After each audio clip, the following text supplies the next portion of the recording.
हर हर महादेव दोस्तों।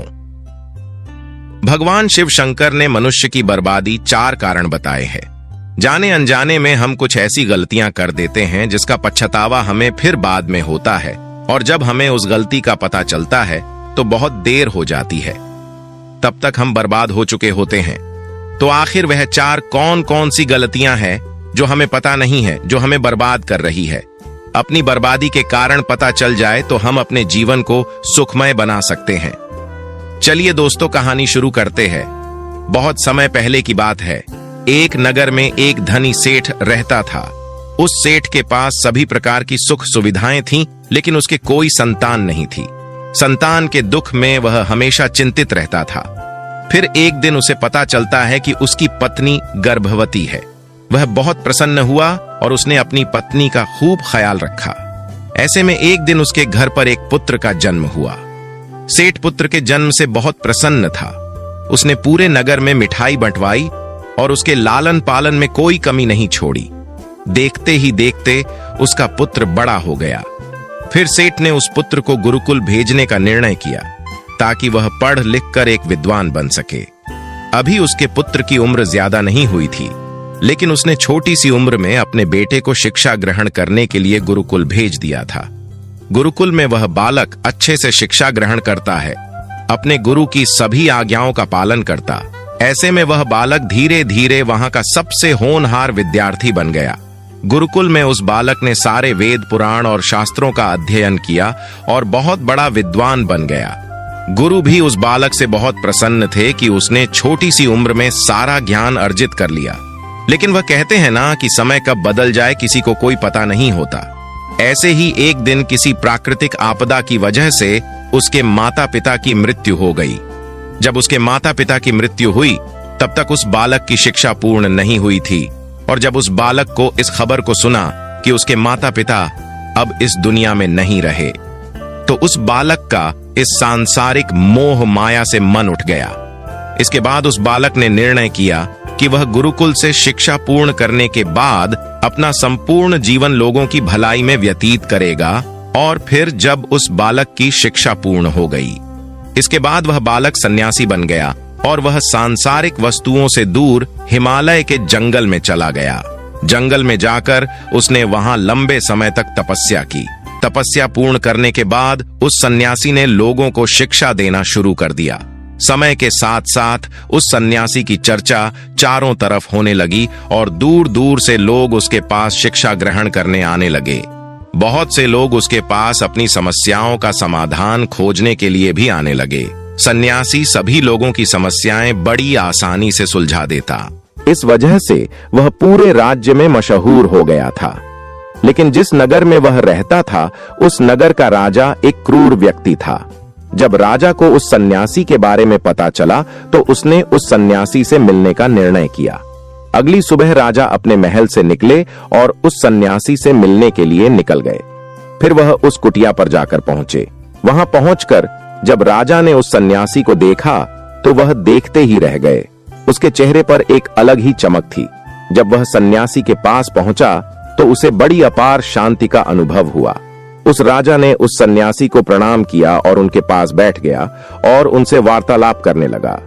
वो राजा पहली ही मुलाकात में उस सन्यासी के व्यक्तित्व से इतना प्रभावित हुआ कि उसने उसी समय से अच्छाई की राह पर चलने की ठान ली और मन ही मन सोचने लगा कि इतनी छोटी सी मुलाकात में यह सन्यासी मुझे इतना बदल सकता है, तो अगर यह हमेशा मेरे साथ ही रहने लगे तो मेरी तो जिंदगी बदल जाएगी। यही सोचकर राजा सन्यासी से अपने महल चलने के लिए आग्रह करने लगा। राजा का आग्रह सुनकर सन्यासी मना नहीं कर पाया। वह राजमहल चलने को तैयार हो गया। फिर राजा सन्यासी को लेकर राजमहल की ओर चल दिया। राजमहल पहुंचने पर राजा ने सन्यासी का खूब आदर सत्कार किया। इसके बाद राजा ने सन्यासी को एक सही कमरे में भोजन करवाया। भोजन के पश्चात सन्यासी ने राजा को धन्यवाद दिया और राजा से जाने की आज्ञा मांगी। यह सुनकर राजा ने कहा कि आप हमारे बगीचे में जब तक चाहे तब तक आप रह सकते हैं। आपको यहाँ पर किसी भी प्रकार की असुविधा नहीं होगी, और आप यहाँ रहेंगे तो हमारी प्रजा को भी अच्छा लगेगा और हमें भी अच्छा लगेगा। यह सुनकर सन्यासी ने राजा का प्रस्ताव स्वीकार कर लिया। उसके बाद राजा ने सेवकों से कहा कि सन्यासी महाराज के लिए बगीचे में रहने का, खाने का और वस्त्र आदि का प्रबंध किया जाए। राजा की आज्ञा के अनुसार सेवकों ने एक सुंदर कुटिया का निर्माण कर दिया। उसके बाद वह सन्यासी उस कुटिया में रहने लगा। सन्यासी को उस कुटिया में रहते रहते कई साल बीत गए और इस दौरान राजा ने उनकी खूब सेवा की। परंतु कई सालों बाद एक दिन राजा और रानी को आवश्यक कार्य के लिए दूसरे राज्य जाना पड़ा, लेकिन उन्होंने एक सेवादार को सन्यासी की सेवा के लिए नियुक्त कर दिया। परंतु वह सेवादार राजा के जाने के बाद बीमार पड़ गया और वह अपने घर चला गया और कभी लौटकर वापस नहीं आया। तो इधर सन्यासी ने क्रोध में आकर उस राजा को खूब सुनाया और राजा से कहा कि हे राजन, जो जिम्मेदारी तुम पूरी नहीं कर सकते तो वह उठाते ही क्यों हो। तब राजा ने सन्यासी से क्षमा मांगते हुए कहा कि हे सन्यासी, महाराज, यदि मुझसे कोई भूल हो गई हो तो मैं उसके लिए आपसे क्षमा मांगता हूं। मुझे क्षमा कर दीजिए और आप अपना क्रोध शांत कीजिए और मुझे बताइए कि आखिर हुआ क्या है। यह सुनकर उस सन्यासी ने कहा कि तुम्हारे जाने के बाद मुझे यहां पर किसी ने भोजन नहीं दिया और मैं बहुत दिनों तक भूखा ही रहा। मुझे यहां पर आकर किसी ने पूछा तक नहीं कि मैं किस हाल में हूं। यह सुनकर राजा ने सन्यासी से क्षमा मांगी और कहा कि हे भगवान, आज के बाद में ऐसी कोई भी गलती नहीं होगी। फिर कुछ देर बाद मामला शांत हो गया। जब राजा और सन्यासी के बीच वार्तालाप हो रही थी तो रानी भी यह सब वार्तालाप चुपके से सुन रही थी और सब कुछ देख रही थी। उसके बाद राजा ने उस सन्यासी को शिकायत का कोई मौका नहीं दिया और उसकी खूब सेवा की। परंतु कुछ दिनों बाद राजा को फिर किसी आवश्यक कार्य से अपने राज्य से बाहर जाना पड़ा। लेकिन इस बार राजा ने राज्य से बाहर जाने से पहले अपनी रानी को कहा कि जब तक मैं नहीं आऊं तब तक आप स्वयं सन्यासी की देखभाल करोगी। यह सुनकर रानी ने कहा कि जी महाराज, आप निश्चित होकर जाइए, मैं सन्यासी महाराज की अच्छे से देखभाल करूंगी। उसके बाद रानी हर रोज भोजन बनाकर सन्यासी महाराज को भेजती थी। लेकिन एक दिन रानी नहाने के लिए चली गई और सन्यासी को भोजन देना भूल गई। सन्यासी ने काफी देर तक भोजन का इंतजार किया, लेकिन जब भोजन नहीं आया तब सन्यासी सोच में पड़ गया कि आज खाना क्यों नहीं आया। इसके बाद सन्यासी ने सोचा कि वह खुद महल में जाकर देखेगा कि आखिर अब तक खाना क्यों नहीं आया, और फिर वह महल पहुंच गया। जब वह महल के अंदर पहुंचा तो वहां उसकी नजर रानी पर पड़ी। रानी के लंबे लंबे घने काले केस जो कि उसकी कमर पर लहरा रहे थे, उसकी कजरारी आंखें जो देखने मात्र से ही घायल कर दे, उसकी हिरनी जैसी चाल। रानी के इतने सुंदर रूप को देखकर सन्यासी चकित हो गया और रानी की सुंदरता सन्यासी के मन में घर कर गई और वो वहां से बिना कुछ कहे ही अपनी कुटिया में लौट आया। सन्यासी रानी के रूप की सुंदरता को भुला न सका और वह खाना पीना छोड़कर अपनी कुटिया में पड़ा रहा। उसने कई दिनों तक कुछ भी नहीं खाया, जिस वजह से वह बहुत कमजोर हो गया। फिर कुछ समय बाद राजा वापस लौटे और जब उस सन्यासी की हालत का पता चला तो वह सीधे सन्यासी के पास पहुंचकर और बोले कि हे भगवान, क्या बात है, आपको क्या हो गया? आप इतने कमजोर कैसे हो गए? आखिर आपको किस बात की चिंता है? आप किस गहरी सोच में डूबे हो? क्या मुझसे कोई भूल हो गई है? तब सन्यासी ने कहा कि नहीं राजन, आपसे कोई भूल नहीं हुई है। यह सुनकर राजा ने कहा, तो फिर आखिर क्या बात है? आप मुझे बताइए, मैं आपकी परेशानी जरूर दूर करूंगा। यह सुनकर सन्यासी ने राजा से कहा कि है राजन, मैं आपकी रानी की अद्भुत सुंदरता को देखकर उनकी सुंदरता के फेर में पड़ गया हूं। अब मैं रानी के बिना जिंदा भी नहीं रह सकता। यह सुनकर राजा हैरान हो गया और कुछ देर सोचने के बाद राजा ने उस सन्यासी से कहा, मैं आपको रानी दे दूंगा। यह सुनकर सन्यासी बहुत प्रसन्न हुआ। फिर राजा सन्यासी को लेकर महल चले गए। जब राजा और सन्यासी महल पहुंचे तो उस दिन रानी ने अपने सबसे सुंदर वस्त्र और गहने पहने हुए थे। फिर राजा रानी के पास पहुंचे और राजा ने रानी से कहा कि आपको इस सन्यासी की मदद करनी चाहिए। ये बहुत कमजोर पड़ गए हैं और मैं नहीं चाहता कि किसी ज्ञानी पुरुष की हत्या का कलंक मेरे सर पर लगे। उसके बाद राजा ने रानी से पूछा कि क्या आप यह पाप अपने सिर पर लेना चाहती हैं?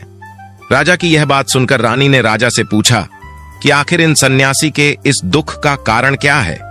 तो राजा ने रानी से कहा कि सन्यासी आपकी अद्भुत सुंदरता के दीवाने हो गए हैं राजा की यह बात सुनकर रानी ने कहा कि राजन, आप चिंता मत करिए, अब आप सब कुछ मेरे ऊपर छोड़ दीजिए।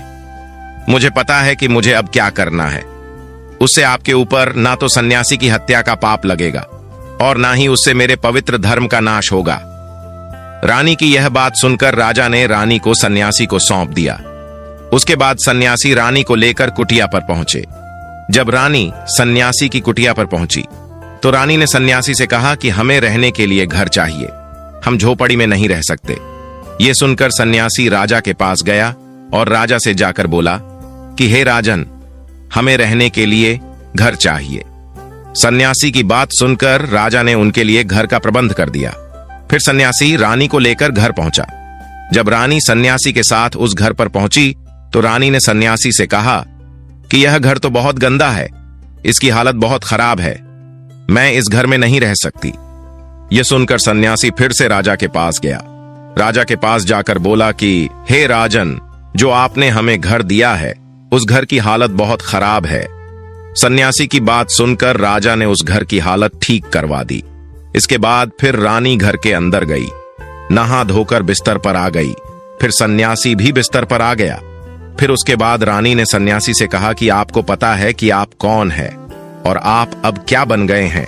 आप एक महान सन्यासी थे जिसके लिए राजा स्वयं सारी जरूरत की वस्तुएं उपलब्ध कराते थे, जिसके पास लोग दूर दूर से ध्यान ग्रहण करने आते थे, जो लोगों को सत्य की राह दिखाया करते थे, जो लोगों की समस्याओं का समाधान करते थे, जिनको सभी लोग एक गुरु मानते थे, जिनकी सब भगवान के रूप में पूजा किया करते थे।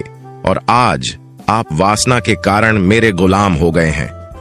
रानी की यह बात सुनकर उस सन्यासी को एक झटका लगा और उसे महसूस हुआ कि वह तो एक सन्यासी है और वह यह सब क्या कर रहा है।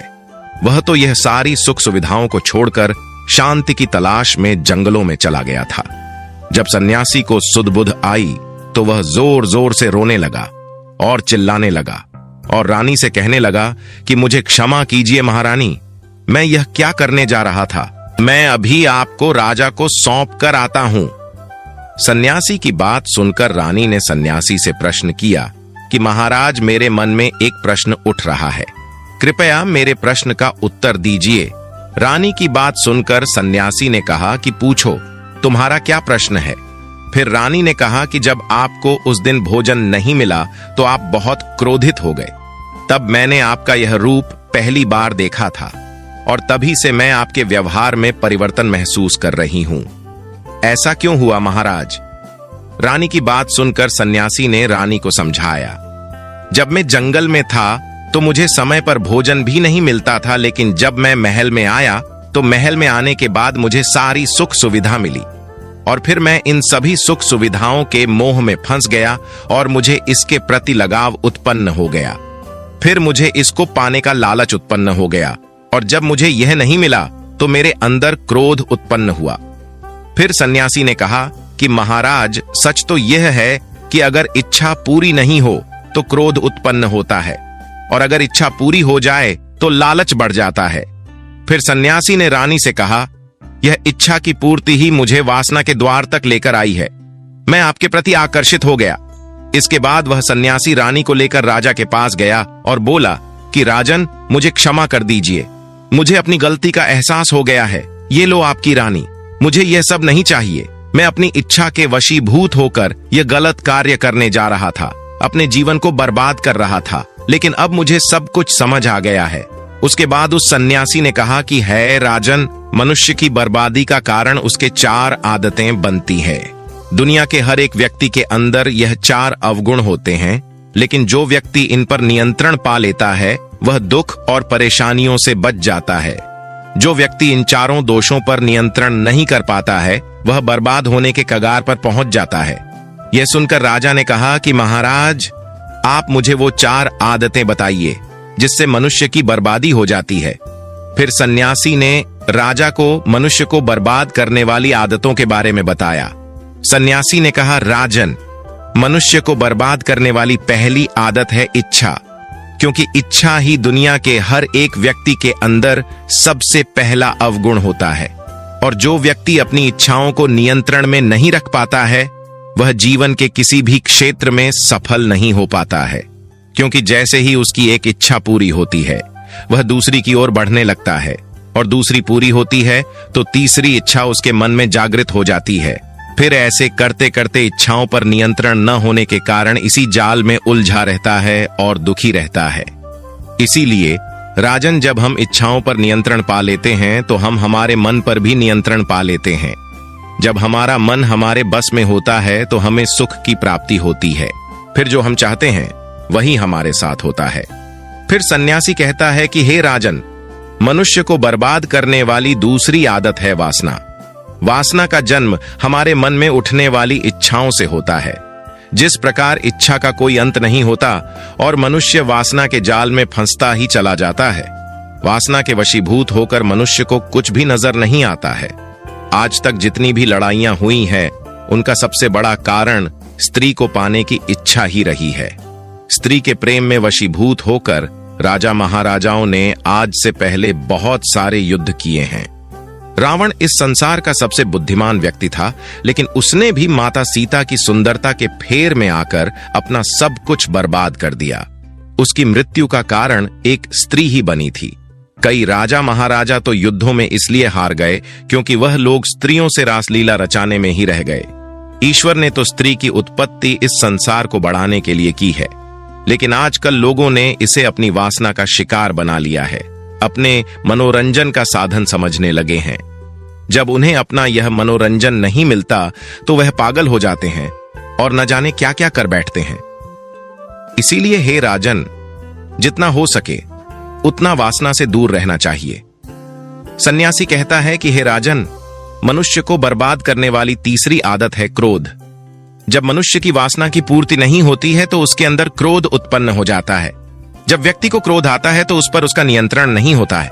फिर वह क्रोध में आकर कई गलत निर्णय ले लेता है। वह दूसरों को भला बुरा कह देता है, गालियां निकाल देता है। जब उनका क्रोध शांत होता है तो उन्हें अपनी गलती का एहसास हो जाता है, लेकिन तब तक तो सब कुछ बर्बाद हो चुका होता है। क्रोध के कारण मनुष्य के कई बने बने काम भी बिगड़ जाते हैं। जब मनुष्य के भीतर क्रोध उत्पन्न होता है तो वो अंदर से बहुत कमजोर हो जाता है, और एक कमजोर मनुष्य कुछ भी नहीं कर सकता है। उसे कभी भी सफलता हासिल नहीं हो सकती। क्रोध हमारे भीतर तनाव को उत्पन्न करता है, और अगर एक बार हम तनाव में चले गए तो हमारा पूरा जीवन बर्बाद हो जाता है। फिर सन्यासी कहता है कि हे राजन, मनुष्य को बर्बाद करने वाली चौथी आदत है लालच। लालच का फल सदैव बुरा होता है। लालच में पड़कर हम बहुत से लोगों का बुरा कह देते हैं।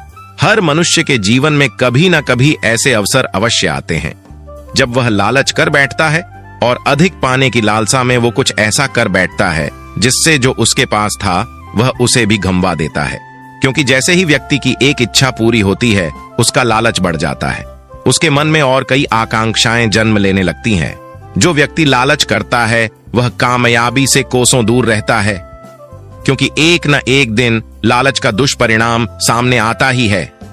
अगर हम समय रहते लालच को त्याग दें और उसकी फेर में ना पड़े तो हम एक सफल व्यक्ति अवश्य बन सकते हैं।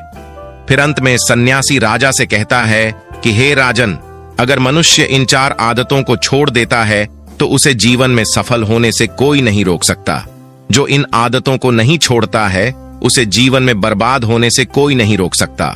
मैं एक सन्यासी होकर इसके फेर में पड़ गया था, तो सामान्य मनुष्य तो इससे बच नहीं सकता। इसीलिए हे राजन, मनुष्य को इन आदतों से हमेशा बचना चाहिए। दोस्तों, लाइक एंड सब्सक्राइब करके जाना और पूरी कहानी सुनने के लिए धन्यवाद।